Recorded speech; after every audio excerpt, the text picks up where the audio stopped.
En el 2013 estamos dentro de ese mismo marco desarrollando el bicentenario de la independencia de Cundinamarca. Y vienen entonces a la mente los grandes personajes, en este caso don Antonio Nariño, que ha sido la figura que ha hecho posible que se dé un proceso independentista hasta esta parte.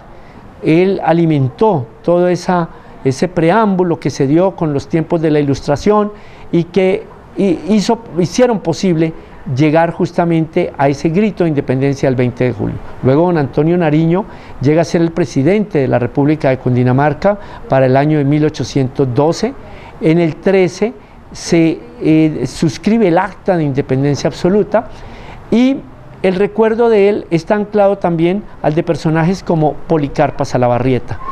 La Pola, por entonces, era una joven que iba percibiendo todo este clima que iba increciendo y asimismo iba asimilando todas las enseñanzas de Antonio Nariño, y esas enseñanzas son las que hacen que ella cobre una personalidad, forme una personalidad muy recia, muy decidida por sus ideas de independencia, libertad, igualdad, democracia.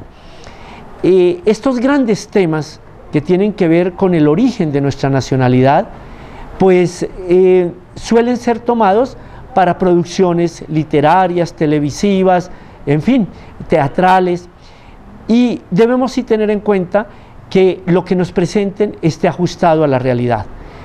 Bueno, uno de los aspectos interesantes cuando estamos haciendo referencia a los falsos históricos es que tenemos una dualidad de conceptos. Primero, si es la televisión, por ejemplo, quien va a divulgar alguna novela histórica, necesita unos elementos relativamente falsos, decorativos, digamos, para tener rating, para que le escuchen. Entonces viene el problema más grave de solucionar. ¿Es historia o no es historia? El televidente y el defensor debe aclarar exactamente hasta qué punto puede ser historia, hasta qué punto puede haber falsedades. El tema de los falsos históricos es un tema que a todos nosotros los gestores nos debe de inquietar muchísimo, porque como todos sabemos, los medios permean todos los ámbitos, entran a la sala, entran a la cocina, y nuestros hijos, nuestros niños, nuestros jóvenes reciben toda esta información, y en la medida en que no sea una información verídica, pues ellos la dan por cierta.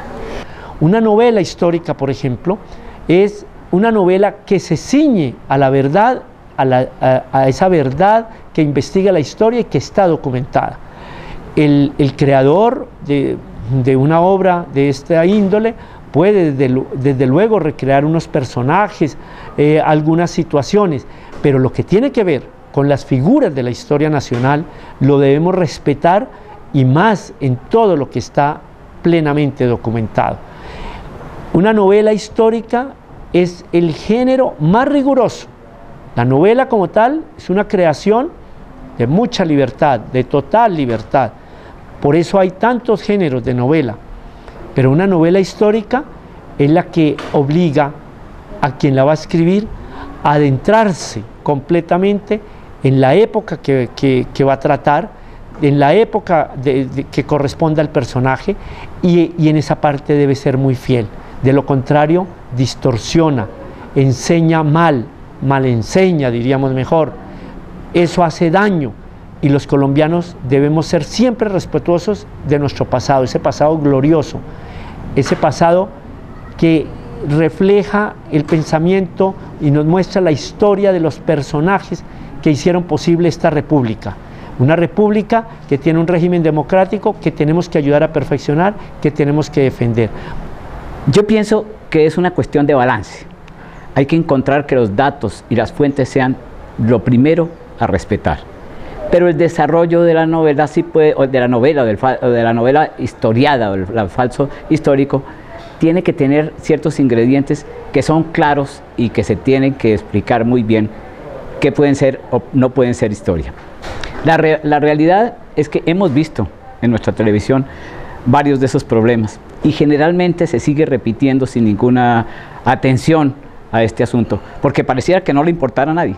pues le importa la memoria del país, le importa muchísimo, porque si nos basamos en falsedades históricas, pensaremos nosotros que se ha perdido el tiempo, demeritamos el personaje, demeritamos a nuestros antecesores, y eso es lo peor que nos puede suceder.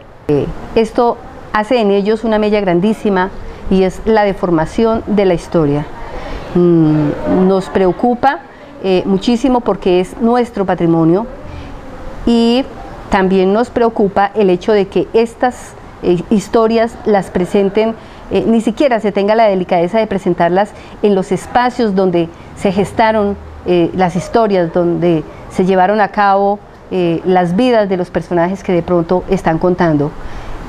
Se buscan otros lugares, se buscan otros ámbitos, y bueno, todo esto es bastante nocivo.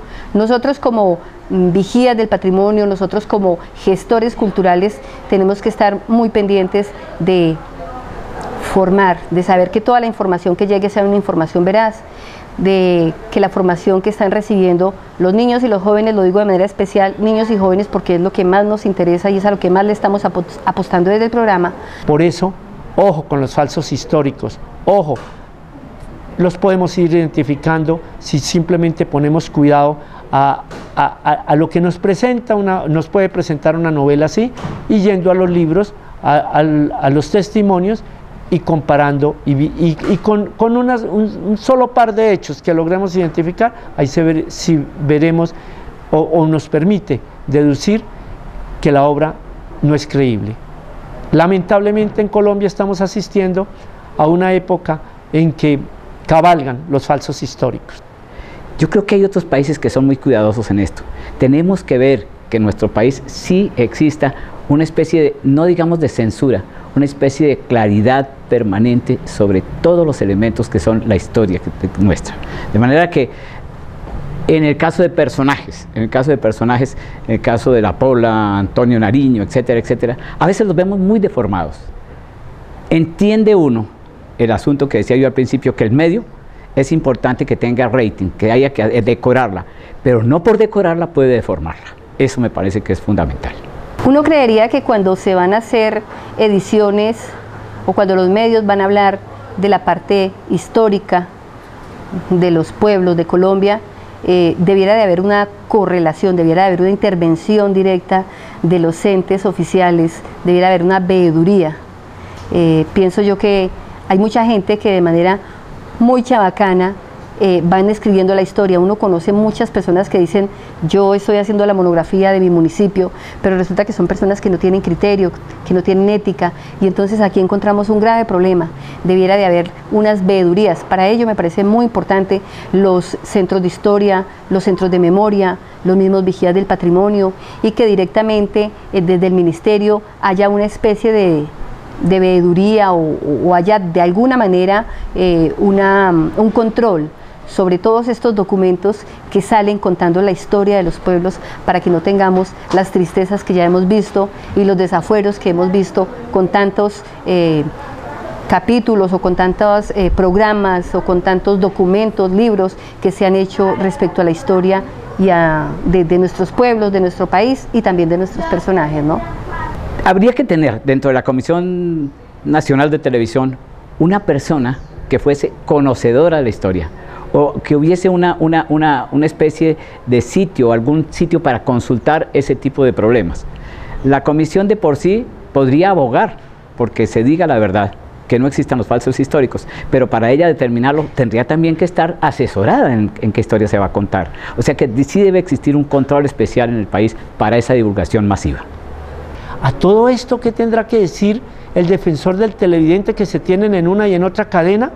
Nos preguntamos eso porque con frecuencia vemos es como apenas una serie de respuestas que apenas que justifican, pero no que se fije criterio, que se determine realmente cuándo se ha pasado el límite de lo que debe tenerse, como en este caso podemos decir, en un país que tiene libertad de expresión, la libertad de cada cual llega hasta donde está la frontera de los derechos de los demás.